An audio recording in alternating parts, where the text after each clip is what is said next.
안녕하세요. 오늘도 말씀 묵상 정주행 시리즈에 오신 분들 주님의 이름으로 환영합니다. 오늘은 사도행전 9장 세 번째 단락 우리 같이 묵상할 차례인데요. 32절부터 43절까지 이제 베드로의 이야기가 등장하게 됩니다. 먼저 32절부터 한번 읽어보도록 하겠습니다.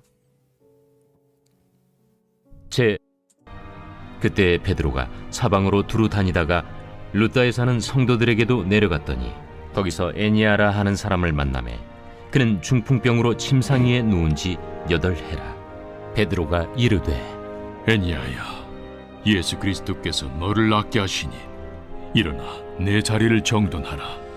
한데 곧 일어나니 룻다와 사론에 사는 사람들이 다 그를 보고 주께로 돌아오니라. 요빠에 다비다라 하는 여제자가 있으니 그 이름을 번역하면 도르가라. 선행과 구제하는 일이 심히 많더니 그때 병들어 죽음의 시체를 씻어 다락에 누이니라. 룻다가 요빠에서 가까운지라.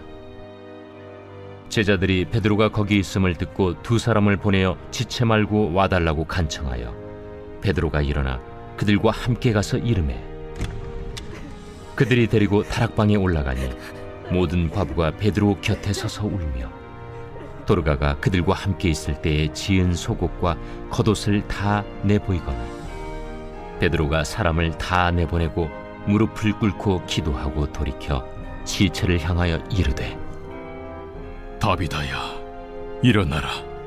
그가 눈을 떠 베드로를 보고 일어나 앉는지라. 베드로가 손을 내밀어 일으키고 성도들과 과부들을 불러들여 그가 살아난 것을 보이니 온 요빠 사람이 알고 많은 사람이 주를 믿더라. 베드로가 요빠에 여러 날 있어 시몬이라 하는 무두장이의 집에서 머무니라.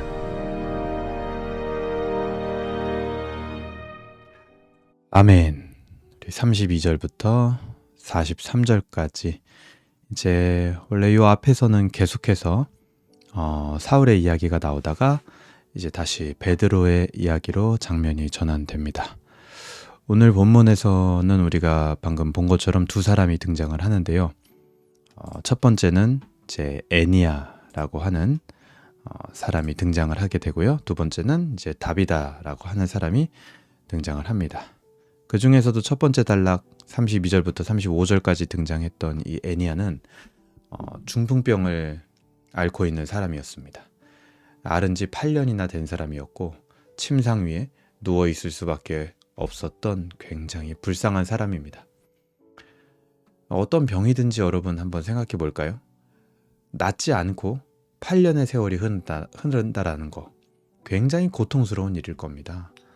근데 하물며 중풍병이라는 게 8년 동안 낫지 않고 침상에 누워있다.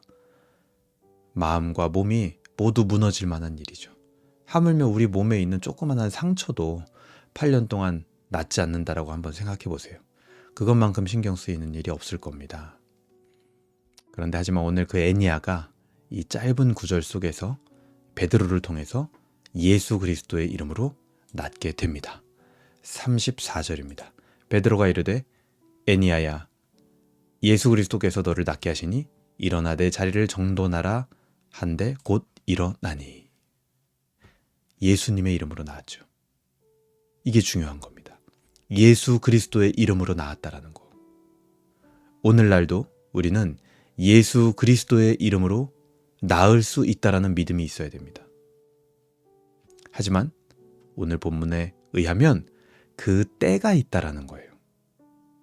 그리고 그 때가 있어야 하는 이유와 목적이 있었어요. 그게 35절이죠. 룻다와 사론에 사는 사람들이 다 그를 보고 주께로 돌아오니라. 당시에 이 병이라는 거는요, 죄 때문에 병이 들고 또 낫지 않는다라는 통념이 사람들에게 있었습니다. 하지만 이 애니야의 병은요, 애니야의 죄 때문이 아니었어요. 오늘 35절을 보니까 사람들이 하나님을 믿게 되는 그 하나님의 영광을 위하여 이때까지 기다리게 된 것이었다라는 겁니다. 이제 예수 그리스도의 이름 앞에서 모든 세상의 통념이 가져오던 스트레스와 슬픔은요, 하나님의 영광과 기쁨이 되는 일로 바뀌어지게 되는 겁니다. 36절부터 43절까지 두 번째 단락에서도요, 도르가라고 하는 여인이 나옵니다. 이 여인은 교회에서 굉장히 사랑을 많이 받던 여인이었던 것 같아요. 39절 보니까 베드로가 일어나 그들과 함께 가서 이르매 그들이 데리고 다락방에 올라가니 모든 과부가 베드로 곁에 서서 울며 도르가가 그들과 함께 있을 때 지은 속옷과 겉옷을 다 내보이거늘. 많은 사소한 이런 추억들이 있었던 거죠.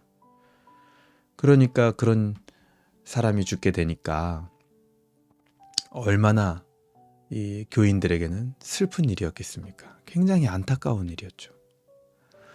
사람이 어떻게 해볼 수 없는 일이었고 그 죽음 앞에서는요, 모든 것을 포기하게 되는, 그냥 과거에 그 사람이 지었던 속옷이나 겉옷을 그냥 볼 수밖에 없는 그런 일이었던 겁니다.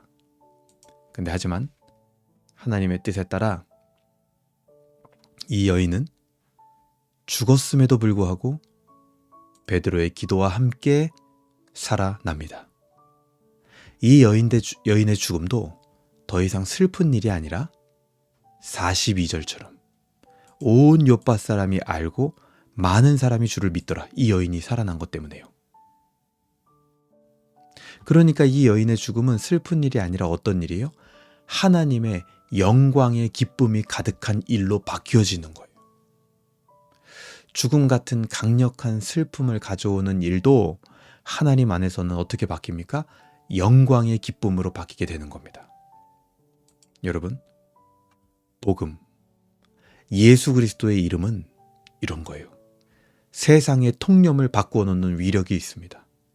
8년 된 병도, 심지어 죽음도 바뀔 것 짓지 않을 것 같았던 우리의 인생을 복음은요, 영광으로 바꾸어 놓습니다.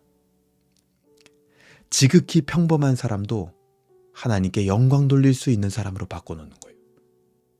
지극히 못난 인생을 산 것 같은 사람도 하나님께 영광을 돌리는 인생으로, 지극히 스스로 잘난 인생을 살았던 것 같은 사람도 하나님께 영광 돌리는 기쁨이 얼마나 큰지를 알려주는 것이 바로 이 복음입니다. 혹시라도 여러분들 가운데 오랜 시간 동안 마치 중풍병을 8년 동안 앓고 있었던 것처럼 해결되지 않는 일이 있습니까? 그때 세상은 뭐라고 합니까? 그냥 될 대로 되라. 언젠가는 괜찮아지겠지 라는 막연하고 대책 없는 소망으로 우리의 마음을 채우라고 이야기합니다. 하지만 우리의 복음과 소망은 구체적입니다. 그 일을 위해 여러분 다시 한번 힘을 내서 기도하시길 바랍니다. 그리고 그 일들, 해결되지 않았던 그 일들이 하나님 안에서 어떻게 영광이 될 것인지 생각하시길 바라요. 이제 예수 그리스도의 이름 안에서 그 일들은 영광이 될 것입니다. 우리는 그렇게 다르게 해석하는 눈을 가져야 됩니다. 혹시라도 죽음과 같이 돌이킬 수 없는 일들이 우리에게 있었습니까? 세상은 그것들도요, 다 지난 일이니까 잊으라고 말할 겁니다. 다 지난 거니까 잊어버려 라고 말하는 일들이 혹시 우리에게 있습니까? 여러분, 복음은 달라요. 그 일을 잊지 마세요. 기억하세요. 그리고 그 일이 가져올 하나님의 영광을 기대하시길 바랍니다. 그것을 위하여 기도하시길 바라요. 오늘 사도 베드로와 두 사람 사이에 있었던 일들은요, 여러분, 허구가 아닙니다. 소설이 아니에요. 실제입니다. 이게 바로 우리가 가진 신앙이에요. 그렇기 때문에 우리도 기다릴 수 있는 겁니다. 아니, 기다려야 하는 거예요. 아니, 어떤 면에서는요, 기다리는 것과 상관없이 하나님의 때에 하나님이 영광 받으실 겁니다. 그 때가 되기까지 오늘 이 말씀을 잊지 마시길 바랍니다. 다 포기한 듯 세상과 같이 살아가는 삶과 생각으로 그 하나님의 때가 나타나기까지 그 중간의 시간을요, 앞깎이 그냥 허송세월 보내지 마세요. 언제나 소망을 주는 하나님의 말씀으로 우리의 삶을 채우는 오늘 하루가 되길 바랍니다. 너무 오래되어서 해결되지 않을 것 같은 일, 너무 큰 일이어서 이미 다 포기한 것들, 그런 것들에 대하여 세상 사람처럼 생각하고 살아가고 그 시간 얼마나 아깝습니까? 포기하면서 살면. 말씀이 주는, 예수 그리스도의 이름이 주는 소망, 그것을 오늘 꼭 기도하고 하루를 시작할 수 있기를 바랍니다. 제가 기도하겠습니다. 하나님 아버지 감사합니다. 오늘 베드로 사도와 두 사람의 이야기를 통하여서 예수 그리스도의 이름이 이 세상의 통념들을 어떻게 바꾸는지 우리가 다시 한번 생각하게 됩니다. 도무지 해결되지 않았던 묵은 일들, 그리고 또 너무나 큰 일이어서 잊고 싶었던 일들, 그 모든 것들이 하나님의 때가 되면 하나님께서 영광 받으실 일이 될 줄로 믿습니다. 그 때가 오기까지 어리석은 모습으로 다 포기한 것처럼 아무 소망도 가지지 못한 채로 그렇게 살지 않도록 주님 오늘도 우리의 마음을 붙들어 주시고 은혜를 내려 주시옵소서.